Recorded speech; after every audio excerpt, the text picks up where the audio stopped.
capítulo 6, o Cristo Consolador. Então, aqui nós vamos prestar atenção de novo no capítulo.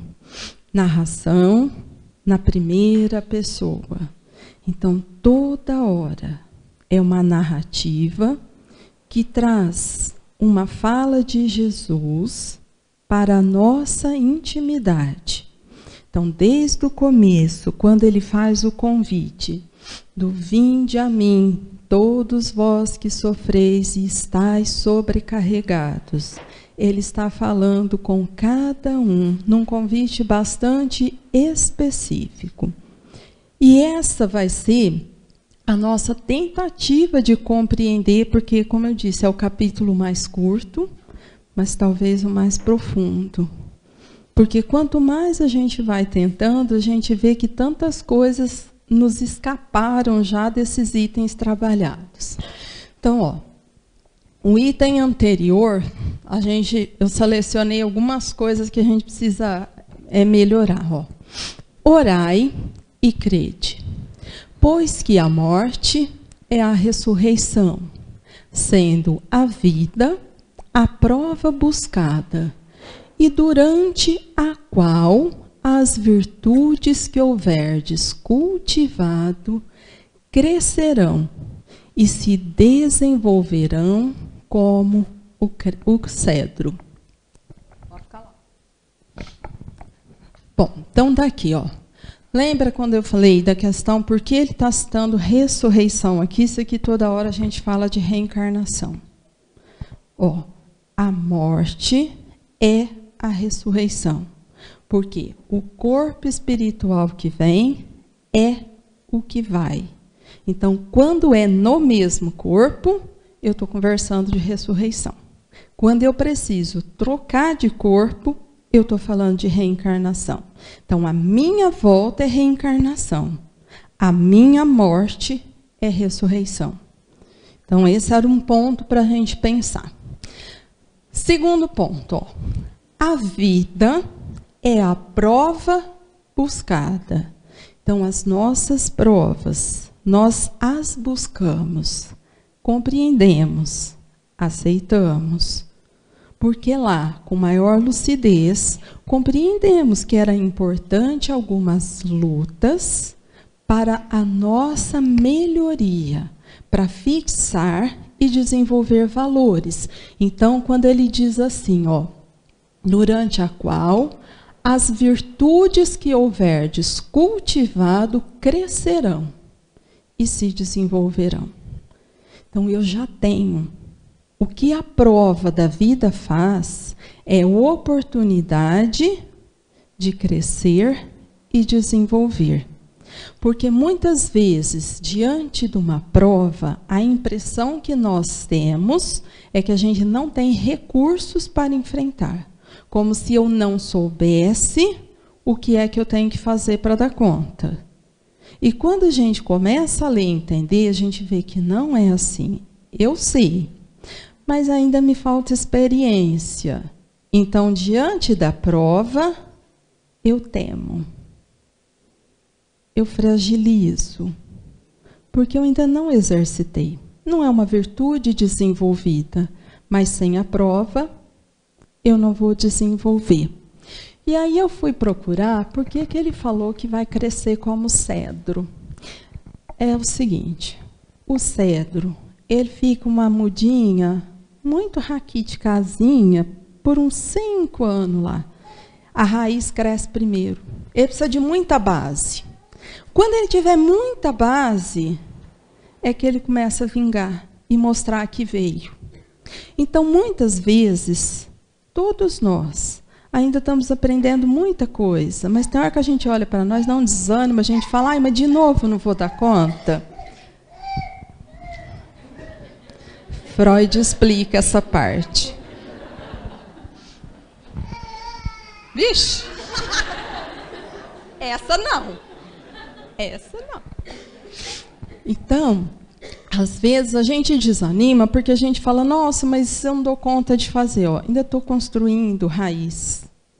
Mas eu vou precisar de tempo para ver, desenvolver e frutificar. essa é a característica do cedro. Ele cresce muito devagar, ele precisa de muita raiz. Então, isso é uma coisa nossa. A gente precisa de muita estrutura. Precisa aprender muito, para daí começar a vingar e a coisa dar certo. Por isso, ele faz a comparação. Espíritas, amai-vos.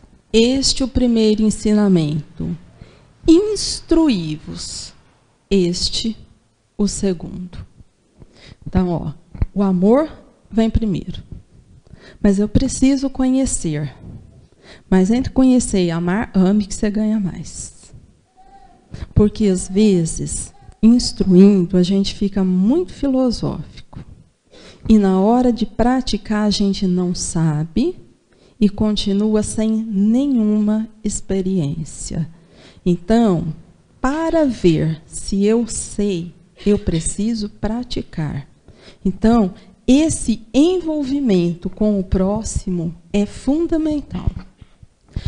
No cristianismo, encontram-se todas as verdades. São de origem humana os erros que nele se enraizaram.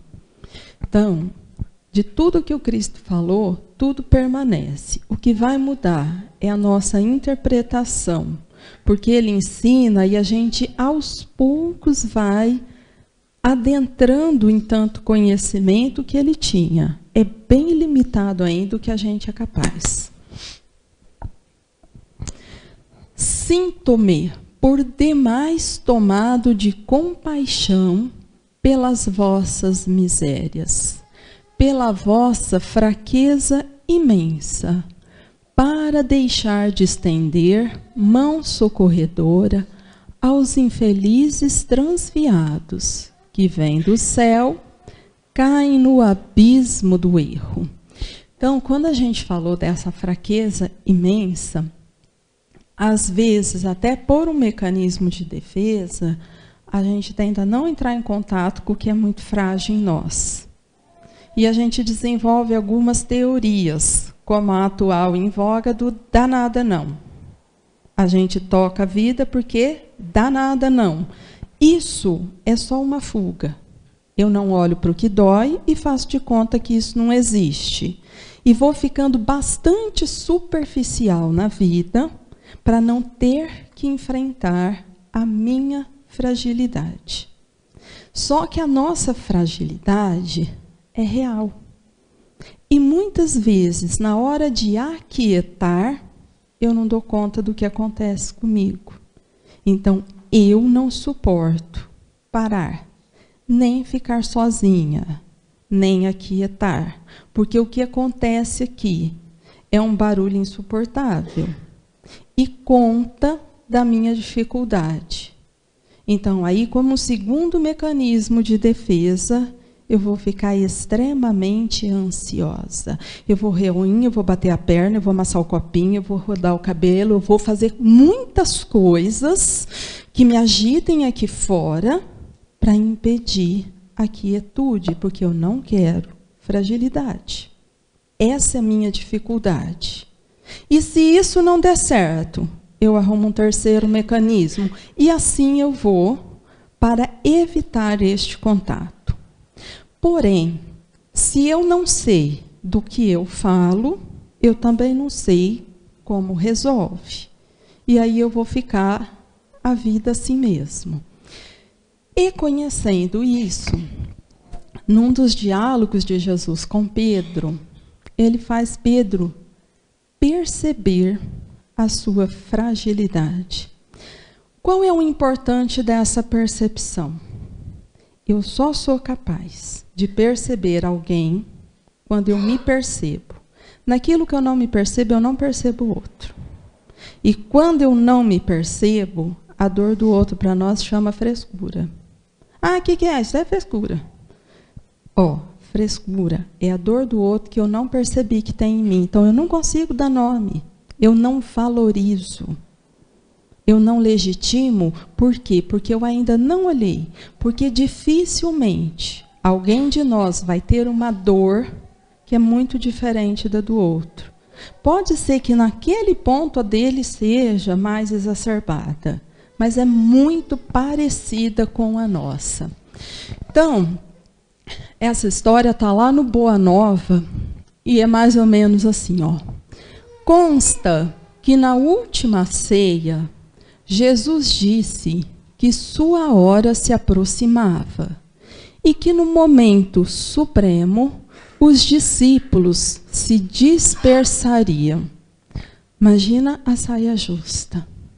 Eles lá, imantados naquele amor, e Jesus avisa: minha hora está chegando. Eu vou morrer. E vocês vão tudo embora. Nenhum vai ficar. Imagina que nós vamos fazer isso. Pedro desejou saber aonde o mestre iria. Afirmou que poderia segui-lo em qualquer situação, a custo da própria vida. Jesus retrucou que antes do galo cantar, naquela mesma noite, Pedro o negaria 3 vezes. Então vamos pensar. Pedro era o primeiro. Foi o que Jesus convida para se transformar num pescador de homens. Imagina, ele amava mesmo Jesus. Era verdade. E ele tinha a impressão que ele já era capaz de doar a própria vida pelo Mestre.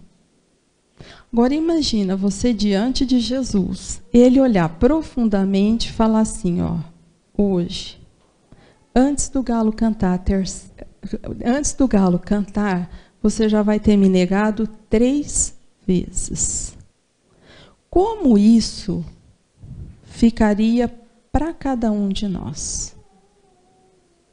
Como a gente fica quando alguém faz uma pergunta que exigia de você uma resposta muito sincera, verdadeira, e você recua? Não foi isso que eu falei. O que acontece? Qual que é o tumulto dentro? Porque agora já começou o tratamento do Pedro. Mas como o Pedro é igual, eu penso que a saia justa dele, a nossa deve ter uns 2 dedinhos a menos nessa hora. Olha a situação. Pedro sentiu-se ofendido e indagou se o mestre o considerava mau e endurecido a tal ponto. É o Pedro ou a gente fica ofendido quando alguém duvida da nossa palavra? Muito ofendido, pouco ofendido. Ofendo que até vira o cara com a pessoa. Quando não vira a cara, eu falo, você está pensando o quê? Você está conversando com um moleque? Não estou pensando, eu tenho certeza. Eu penso que nesse momento dessa conversa, o Pedro não tinha noção da fragilidade dele. Ele achava mesmo que ele daria a vida pelo mestre. É dessa ilusão que a gente tem sobre nós mesmos. Aí a hora que chega a prova, que você percebe a fragilidade. Né? Penso que sim. Mas quantas vezes a gente já passou por uma situação dessa, que sente a fragilidade, aí a gente faz assim, ajeita e não quer mais contato. E faz assim, ai, que bom que passou. Deu certo dessa vez. Porque isso é o importante, porque vai contar a minha história. O Pedro é só para exemplificar onde a fragilidade se instala. Essa é a importância da narrativa lá do Boa Nova, quando ele mostra o que cada discípulo internamente enfrentava em si. Porque quantas vezes a gente fala assim, mas o cristianismo pede para perdoar o inimigo, mas eu não sou perfeito. O Pedro não era. Ele vacilava, ele tinha medo das coisas, ele titubeava. Ele não era diferente da nossa realidade emocional. É igual, Ele está certo que ele vai fazer. E Jesus está falando para ele assim, ó, não vai. E ele acha que vai. Jesus disse, não o considerar mau ou ingrato, mas que naquela mesma noite ele aprenderia que o homem no mundo é mais frágil do que perverso.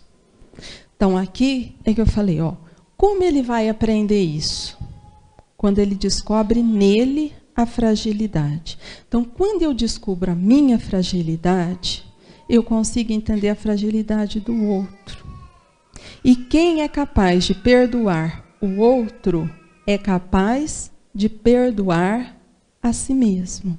Se eu não reconheço a minha fragilidade, eu condeno a do outro. Se eu condeno a do outro, eu faço uma sentença na qual eu não posso falhar. Então, aqui começa a história quando ele fala, ó, perdoar o próximo é pedir perdão para si mesmo. Porque quando você perdoa o outro, você se liberta. Mas se eu condeno, quem elaborou a sentença fui eu. Se ele não pode errar nisso, nem eu, porque eu elaborei uma sentença. E para burlar, eu vou ter que agora arrumar outros tantos mecanismos de defesa que vão me deixar ainda mais inquieta do que eu já sou. Então, isso é a grande dificuldade de quando eu não me percebo. Logo mais, o Messias foi preso e os apóstolos debandaram. Pedro começou a refletir sobre possíveis modos de salvar seu mestre. Percebeu que a situação política era muito ruim. Ó, situação política muito ruim. Ele fez a conta, eu estou no time que está perdendo. Quantas vezes a gente se viu no time que está perdendo e mudou de lado? Criança denuncia isso. Ah, esse daí só quer jogar com quem ganha, ele só vai no time dos fortes. Não sabe perder. Então, eu fazia quando eu era criança, e agora que eu cresci, eu parei ou eu continuo? Porque isso é jogo de interesse. Ó. Ele calculou. Politicamente, a situação para o meu lado não está boa. As massas estavam sendo insufladas e acusavam Jesus de feiticeiro, traidor e herético. Ou seja, ele não era formatado nos moldes exigidos por uma sociedade onde o domínio era do fariseu, aquele que dita normas. Jesus estava à margem disso. E era outra conta que o Pedro estava fazendo. O apóstolo experimentou um grande frio no coração. Gente, como nós vamos traduzir grande frio no coração? Medo. Pode ser medo? Vocês já tiveram esse frio que faz assim, ó? A gente até regala o olho. Ó, é uma situação. Ele vai arrumar um mecanismo de defesa, ó, a justificativa. Pensou nos familiares que dele dependiam, em todos os seus deveres de homem, e nos castigos a que se sujeitaria se afrontasse as convenções de Jerusalém. O que aconteceu com o pensamento dele agora? Viajou nos mares do egoísmo. Eu vou me prejudicar, eu vou passar aperto, eu vou para o time fraco, eu vou... Olha lá, ele fez todo o cálculo em cima do eu e tomou uma decisão. Essa fragilidade. Então, olha só. Ele sabia que ele gostava de Jesus? Ele sabia. Mas ele tinha que decidir entre o amor ou eu. Ó, justificativa. Império do ego. Essa é a fragilidade. Nisso, uma mulher lhe perguntou se era um dos companheiros do profeta recentemente preso. Pedro negou com veemência, tomado de forte emoção. Tentou justificar-se perante a própria consciência, sob a alegação de que precisava permanecer livre para salvar Jesus. Foi novamente abordado, desta vez por um homem, que lhe perguntou se tinha vindo socorrer seu mestre. Pedro disse nunca ter considerado preso como mestre. Finalmente, um soldado o acusou diretamente de ser discípulo do Nazareno. Pela terceira vez, Pedro negou com veemência. Nesse instante, os galos começaram a cantar. Como que a gente já está nessa hora? Qual é a situação na nossa intimidade? Ele fez com Jesus, mas vamos combinar? A gente já fez isso com um amigo. Ou aquilo que a gente falava que era amigo. E depois disso, a gente arrumou um inimigo. Porque a pessoa se sente traída. Extremamente machucada, ferida por esse comportamento. E se eu não fiz, alguém já fez comigo. Porque isso é um comportamento bastante comum. A pessoa vê se errando, ela fala, ai, mas eu te avisei. Ela faz assim, igual o Pedro. Não, eu não tenho nada com ele. Eu me isento de qualquer compromisso com você nessa hora. Então, se eu não fiz, eu já levei. Então, isso é só para a gente fazer uma avaliação de sentimento. Pedro recordou as palavras do Cristo e tomou-se de infinita angústia. Olhou para o lado em que ficavam as celas e viu o mestre a contemplá-lo serenamente por entre as grades. Sentiu profunda vergonha de seu comportamento. Afastou-se de todos e começou a chorar. Recordou sua vida e o modo ríspido com que sempre condenara os transviados ao longo do tempo. Então, isso é outra coisa interessante, porque o mais destemido dos apóstolos era o Pedro, ele era o valentão. Não é à toa que é com ele que Jesus fala assim, Pedro, é sobre esta pedra que eu edificarei minha igreja. E deixava com ele. E falava assim, você vai apacentar minhas ovelhas. Então Jesus tinha uma extrema confiança, porque sabia que ele tinha potencial. Mas ele se sentia mesmo o destemido, porque ele era um pescador bastante rude, ele que enfrentava tudo. E na hora do aperto, ele tem que olhar para toda a fragilidade. E olha para o azar dele, aí ele consegue olhar lá na cela e Jesus olhando para o lado dele. Então, imagina dentro dele o que acontece. E nessa hora, ele repensa tudo, como ele era ríspido, como ele condenava as pessoas. Mas aquilo que ele tinha feito, na justiça dele, também era condenável. Por isso a angústia é infinita.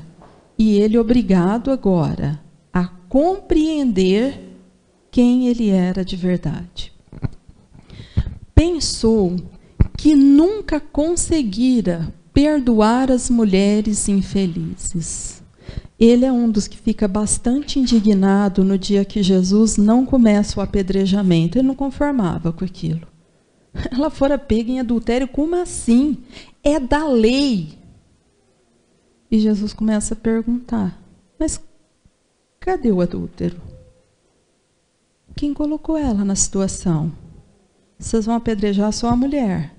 E ele não conforma, porque ele não consegue entender dentro da justiça dele, que era tão rígido, por que que Jesus deixava tanto espaço para aquela mulher que errava tão gravemente?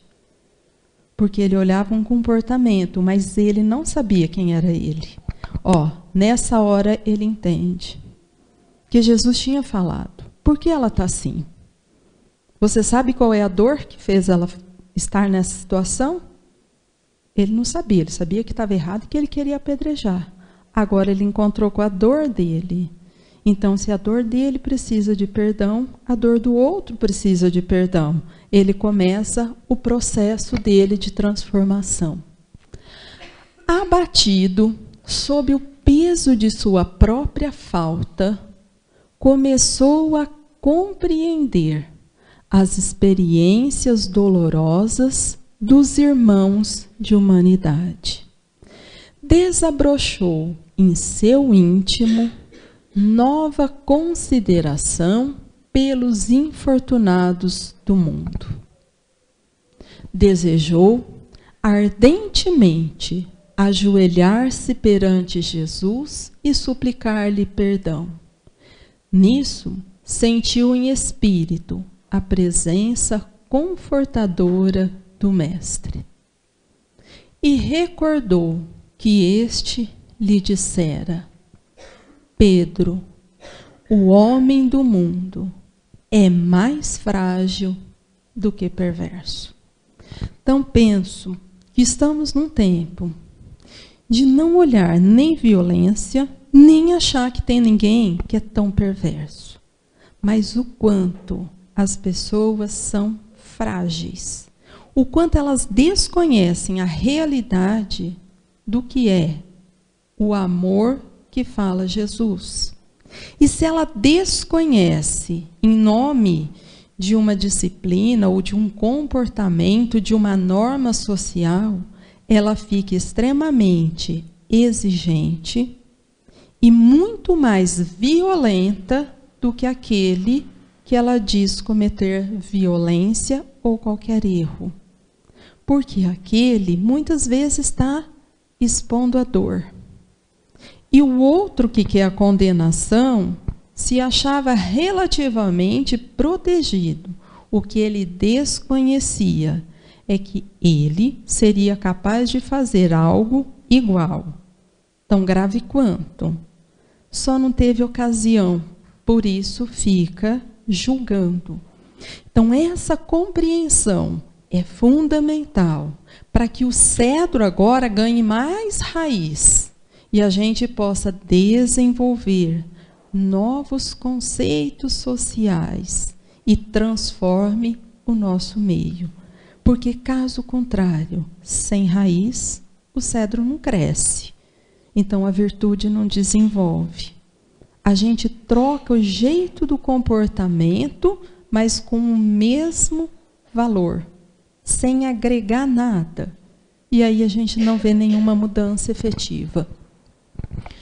Então, por isso ele tinha dito, venho instruir e consolar os pobres deserdados. Venho dizer-lhes que elevem a sua resignação ao nível de suas provas, que chorem, porquanto a dor foi sagrada no jardim das oliveiras, mas que esperem, pois que também a eles os anjos consoladores lhes virão enxugar as lágrimas. Quando a gente lê de primeira essa continuação do Evangelho, que é outra colocação do pensamento do Cristo, parece que ele está só falando da nossa consolação, do que virá depois. Mas tem algo bastante importante que fica aí guardado. Como é que eu vou elevar a minha resignação ao nível da minha prova? Olha que trabalho que ele está pedindo. A gente está em prova difícil na vida? Tem umas que são fortes, hein? E olha o pedido dele. eleva a sua resignação no nível da prova. Por que ele pede isso? Vamos assim, na lógica. Por que ele está pedindo para fazer isso? O Pagre falando muito hoje. O que vocês imaginam? Tem alguma lógica ele pediu uma coisa que a gente não é capaz de fazer? Sim ou não? Vocês entraram naquele estado de catalepsia, letargia, qualquer coisa do grupo. Está todo mundo assim, ó, mexe, respira, volta, isso. Ó, tem sentido ele pedir alguma coisa que nós não somos capazes de fazer? Para que pedir? Já sabe que eu não vou fazer mesmo, que eu não sei. Então, se ele está pedindo, é porque ele sabe que tem potencial. Agora, ó, igual o cedro. Enquanto tiver raiz, nós não vamos ver crescer. Mas eu tenho que ter essa raiz e entender. É mesmo, diante dessa prova eu já sei o que tem que fazer. Agora eu tenho que ficar forte, porque eu tenho que elevar a resignação no nível dessa prova. Porque eu vou dar conta. É para mim. Eu tenho como enfrentar. Tem que ser assim, porque senão eu vou falar, isso aí é difícil, né? Ó, já falei, não faço. Não, vou fazer. Que chorem, porquanto a dor foi sagrada no jardim das oliveiras. Ô, gente, dor sagrada? Dor sagrada. Exatamente. Coisa sagrada que merece ser respeitada, reverenciada, compreendida, agradecida. Vocês podem pôr a lista de coisas que vocês quiserem. E a pergunta era essa mesmo. Por que ele está falando do Jardim das Oliveiras? Ó, primeira dica. Foi lá que ele morreu? Não. A crucificação de Jesus é no Gólgota. É outro monte. Foi nesse não. Então, ó, ele nem falou dessa história da morte dele. Ele está falando, a dor foi sagrada no Jardim das Oliveiras. O que acontece lá? Isso é a história da Bíblia. Aula de história. Ó, é lá que ele fica a noite anterior, quando ele sabia que ele ia ser traído. Quando ele sentia a perturbação enorme que o rondava. É nesse Jardim das Oliveiras que os relatos bíblicos falam assim, era tão difícil o clima que ele suava sangue. E ele já sabia que Judas tinha saído para trair. Mas ele precisava se preparar. E aí, ele pede para os amigos que estavam lá com ele permanecerem vigilantes, enquanto ele se retira para jejuar, não de comida, mas ele vai fazer uma busca dele com o Pai para se fortalecer, porque ele precisava aguentar esses momentos finais e ele sabia, por tudo que ele já sentia, que o momento era grave. Quando ele volta, tem 2 dormindo e 3 jogando. E ele pergunta, mas vocês não podem vigiar por 1 minuto? Ou seja, ó, ele está na agonia e fica sozinho, para ouvir as costas. Então, ó, é traição, abandono. Vocês conhecem essas dores? É dessa que ele está falando de morrer na cruz, não. Porque morrer na cruz era só um evento comum. Morreu ele, morreu o Barrabás, morreu não sei quem. Todos os ladrões da época era tudo crucificado. Não tinha vantagem nenhuma aquilo. Era uma coisa da época. Mas ele está falando dessa relação. E olha com quem que ele estava? Com os melhores amigos. Ô, gente, mas como que é a relação que a gente tem com os nossos melhores amigos? Se não houver perdão e entendimento, eu não posso ser amigo de ninguém. Porque vai ter abandono, vai ter traição, vai ter equívoco, vai ter tudo isso, junto, misturado. Tem dia que é tudo na mesma semana. Acontece. Então, é dessa dor que ele está pedindo para que nós prestemos atenção. Porque é essa que vai trabalhar aqui dentro de nós e fazer verdadeira revolução. Porque quando eu me disponho a elevar a minha resignação nesse nível, eu me transformo. Agora, simples, fácil, de jeito nenhum. Obreiros, traçai o vosso sulco. Recomeçai no dia seguinte o afanoso labor da véspera. Então, isso é uma lição. Hoje tem um trabalho, mas amanhã recomeça. Ele não falou tem outro, ele falou vai ter de novo. Por quê? Porque eu tenho que ficar especialista nisso. Até que vai ter uma hora que eu tenho tanta experiência que isso não me assusta mais. Penso, eu não sei se é assim para todos, mas pelo menos eu estava analisando. Minha realidade. E eu ainda tenho medo do recomeço. A hora que você falar de novo. A gente faz até assim e vê se dá para fazer igual o Pedro, dá para evitar um pouco. Mas tem hora que não dá.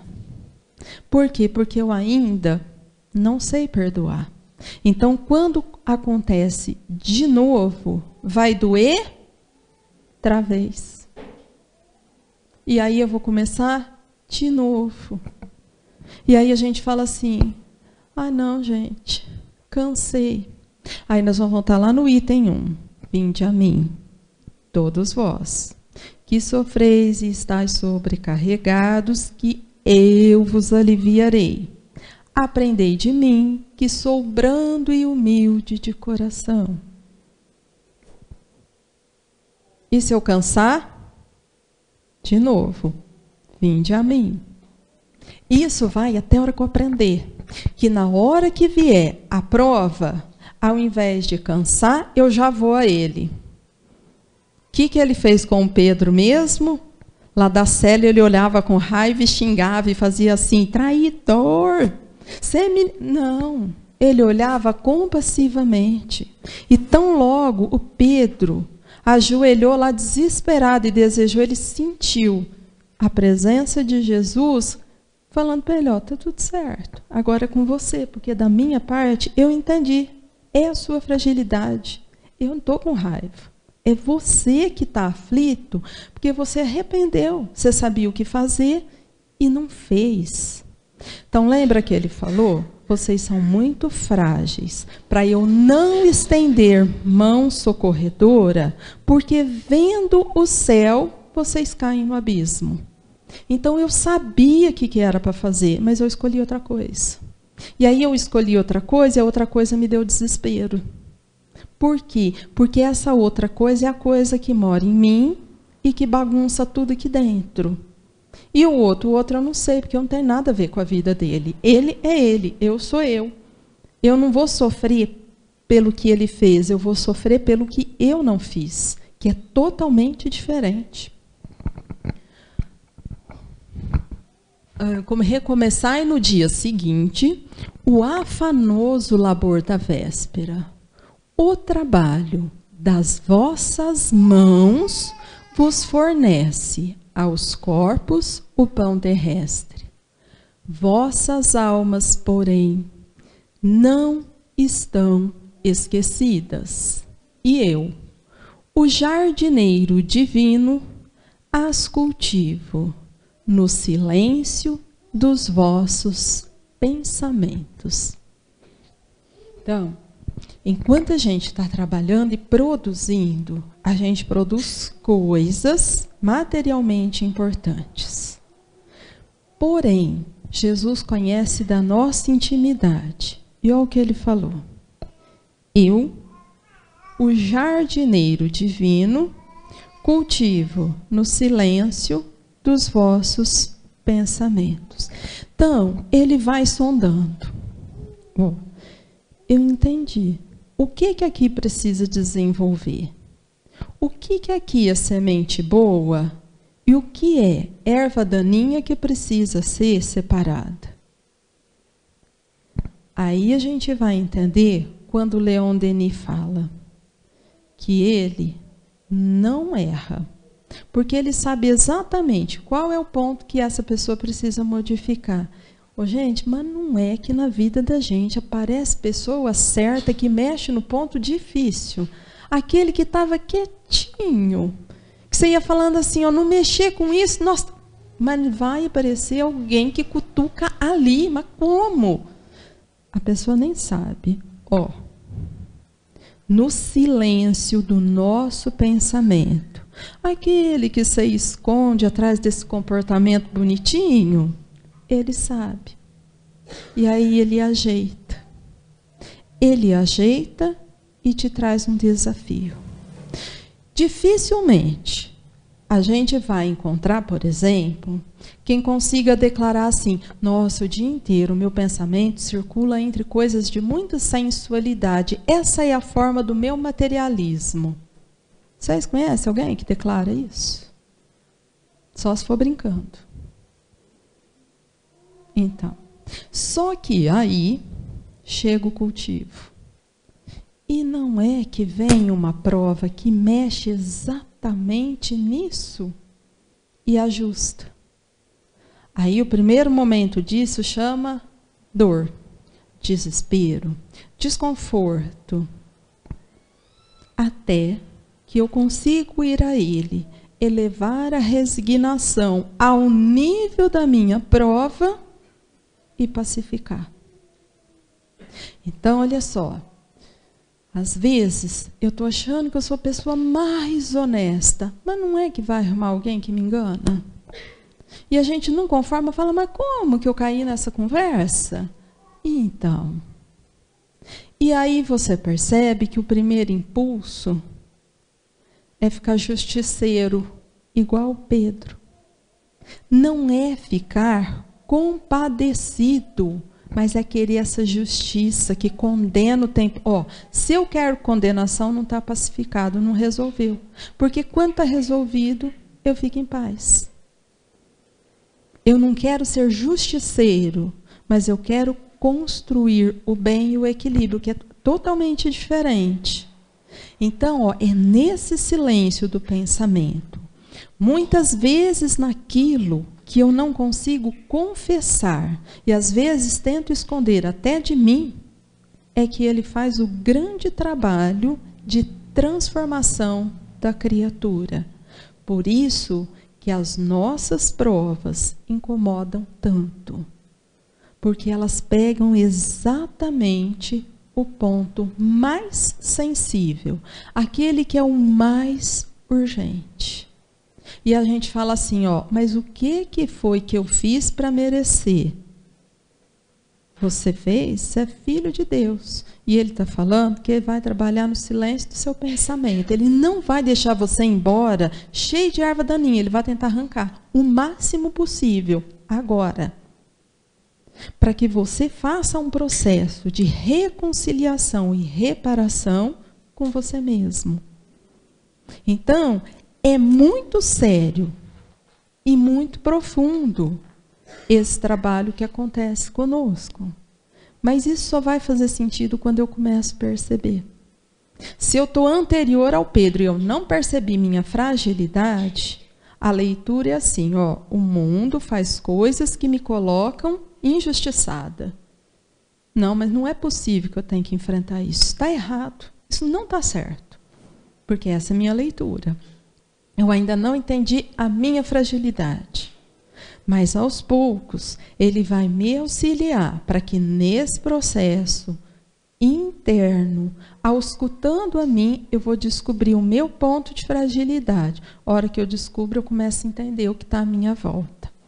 É difícil? É, eu acho até muito doloroso mesmo. Porque tem hora que a gente fala assim, nossa, mas de novo. Outra vez. É bem difícil. Ô Lu, estou aqui pensando, tem alguns momentos que a gente não consegue perceber essas fragilidades. E como Pedro, a gente tem justificativas que são, por exemplo, eu entendo o Pedro quando ele fala assim, que adiantar eu falar que eu ia ser preso e eu não ia poder ajudar Jesus?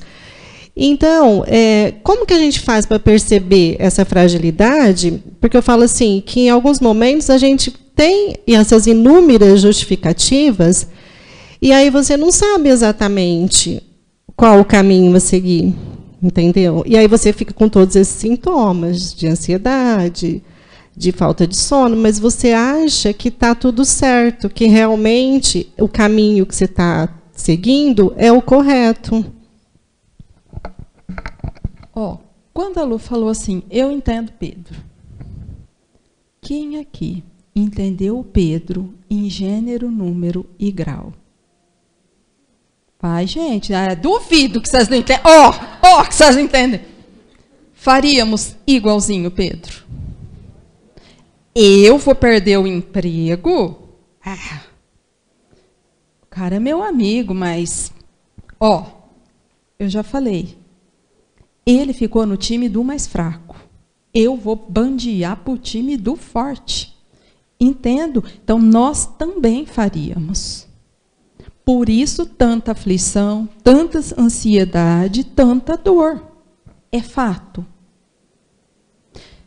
A Lu estava falando, eu lembrei quando aconteceu a tragédia lá do Hopi Hari, que despencaram. Vocês lembram que o mocinho que foi chamado na delegacia, ele chegou lá, ele titubeou e fez o quê? Contou a verdade. Ele perdeu o emprego? Vixe! Mas ele contou. Ele falou, estava com defeito, não fazia manutenção, estava avisado e usaram. A pessoa acidentou e morreu. Então, ele saiu do império do ego e foi lá e assumiu tudo que ele sabia. Só que, para isso, ele precisou fazer uma escolha. Ou eu me protejo, ou eu conto a verdade. Ele foi lá e contou a verdade. Só que essa verdade, não dá para comparar o poder econômico da família do moço com o dono lá do parque. Então, ele assumiu o risco. O risco era passar um aperto na vida dele. Agora, a gente vai falar assim, mas ele tinha que falar. Tá bom, deixa bater 2 carros aí na esquina e chama a gente para ser testemunha. Tudo, não vi, estava distraído. A gente não quer se envolver. Por quê? Porque dá trabalho, porque depois eu arrumo problema. Então, só que se o acidentado fosse meu irmão, meu filho, meu pai, eu queria que todo mundo se envolvesse e cuidasse. Como não é do império do meu, eu voto no eu e me salvo e larga para lá. É uma escolha. Que foi essa a dificuldade do Pedro. E que é isso que na vida, toda hora a gente é cobrado a decidir. Eu não falo e me garanto e prejudico X pessoas, ou eu falo a verdade e estou no olho do furacão. Mas para isso, eu não posso ser a minha preferência. A verdade é a minha preferência. Verdade ser a minha preferência. O bem coletivo ser a minha preferência, isso é uma característica de espíritos do mundo de regeneração. Quem escolhe império do eu é espírito, prova e expiação. Ou seja, isso é a nova era. Eu tenho que fazer uma escolha. Ou eu me salvo, ou eu troco de fase. Ou você se condena.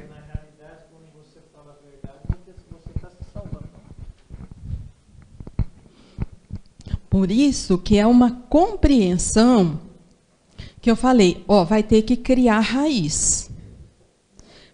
quando o primeiro abolicionista lutou para defender escravo, ele foi perseguido. Mas ele lutou. E aí tomou corpo aquilo e a luta cresceu. Para todas as mudanças de compreensão social, a gente passa por isso. Todas. Então, olha só. Casamento homoafetivo é novo. Mas vocês lembram quando apareceu essa história? Teve gente chocada. Porque isso contraria a moral e o bom costume. De quem? Dos fariseus da atualidade, só pode. Porque eu não quero saber se tem afeto. Eu quero saber de uma tradição que nunca levou ninguém a lugar nenhum. Ué, então, para que serve? Ah, eu não sei, uma tradição é assim. Sabe uma conversa? Ah, eu não como manga e toma leite, porque a minha bisavó falou, que a minha tataravó, que a minha... Ah, então... Você perguntou se isso é verdade? Não, mas vai repetindo de si mesmo. Isso é tradição. A gente faz por quê? Porque sim. Paradigma. Na razão, eu analiso e vejo, dá resultado? É verdade? Me convence? É justo? Se fosse comigo, eu gostaria? Então, agora... A gente só sensibiliza a hora que entra lá na casa da gente para acontecer, mas precisa ser uma dor desse tamanho mesmo? Eu não posso sensibilizar com a dor do outro e mudar antes. Porque é essa a questão. Né? Se a violência precisa crescer mais para me sensibilizar, ela vai ter que crescer mais. Agora, se eu me sensibilizar, eu posso trabalhar para que ela seja menor. Então, agora chegou a nossa parte. Quem é você? O que escolhe o império do eu, ou que escolhe o que é justo e se coloca no lugar do outro? Eu posso pensar assim, da parte do Pedro, ele encontrou um amigo que o amava e que se resignou para deixar o Pedro mostrar a natureza dele, porque já sabia que era importante o Pedro mostrar para curar. Porque se fosse a gente ia usar, se nós víssemos a natureza do Pedro para já falar, para poder massagear o nosso ego, ou para depois vingar. E da outra parte, da mesma forma, então, assim, eu mostrar minha natureza, não vou mostrar, porque eu não encontrei a pessoa certa para mostrar. Quando encontro um amigo como Jesus, fica mais fácil. Não sei se foi... Então, é que assim, penso que nós vivemos naquela época e não conseguimos ouvir, mas não escutamos. Vimos, mas não enxergamos. Agora, esse evangelho começa a fazer sentido. Porque o Pedro, ele já tinha falado antes disso com Jesus, ele falou assim, mas como que eu vou perdoar quando quem está falando de mim é meu amigo? Jesus falou para ele assim, pensa assim, ele sempre está certo. Porque se o que ele falou é verdade, você corrige. Se o que ele falou é mentira, é a visão dele e tudo bem, ele tem direito de ser assim. Então, se ele tiver certo, você não vai brigar. Você aceita que ele é assim. Só que o Pedro não entendeu. E ficou assim, ficou desconfortável. Quer dizer, quando que cai a ficha? Nessa hora que ele vai experimentar. Agora, olha só. Jesus estava fisicamente presente com Pedro. Mas ele está afirmando aqui que ele trabalha no silêncio do nosso pensamento. E se você perguntar quem é você, ele vai falar assim, é uma das minhas ovelhas, e ele falou, eu te conheço nominalmente. Então, tem hora que a gente está numa situação que a gente faz assim, agora eu me toquei. Olha o que eu estou fazendo. Nossa, cai a ficha naquela hora. Então, aquilo que aconteceu com o Pedro acontece com a gente no dia a dia. Você vê uma situação, você experimenta uma situação que faz um clarão na sua consciência e você fala, entendi. Eu vou falar a verdade, já estão aí fazer o quê? Minha mãe fazia coisas que eu não gostava às vezes. E às vezes eu me pego repetindo. A ficha cai. Aí você faz assim, ó. Eu detestava isso. Aí você dá aquela parada. E aí você começa. Eu tenho que mudar isso, eu tenho que... Ó. Por quê? Porque é envolvendo com o próximo que Jesus trabalha nesse silêncio do seu pensamento, para que você vai despertando para o que é frágil em você. E aí você consegue. Então, nós vamos ter que habituar a perceber em mim para perceber no outro. Via de regra, incomodou é porque você tem. Se o que o outro faz eu não tenho, não tem incômodo. Incomodou. Para de olhar e vira e fala assim, ó, por que mesmo isso está me incomodando? O que está acontecendo aqui? Porque quando não é resolvido, incomoda. Jesus não incomodou, nem com o cara que desviava os impostos, nem com a meretriz, nem com a mulher adúltera, nem com Judas que traiu, nem com o Pedro que negou. Vão fazendo a lista. Com qual desses você não se incomodaria? Entendeu o problema?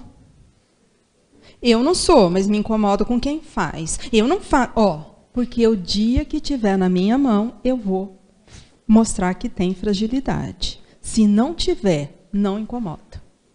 Então, esse é o cuidado. Incomodou é porque tem. Entenderam? Raiva de político? O dia que eu estiver lá, e isso eu vou fazer igual ou pior.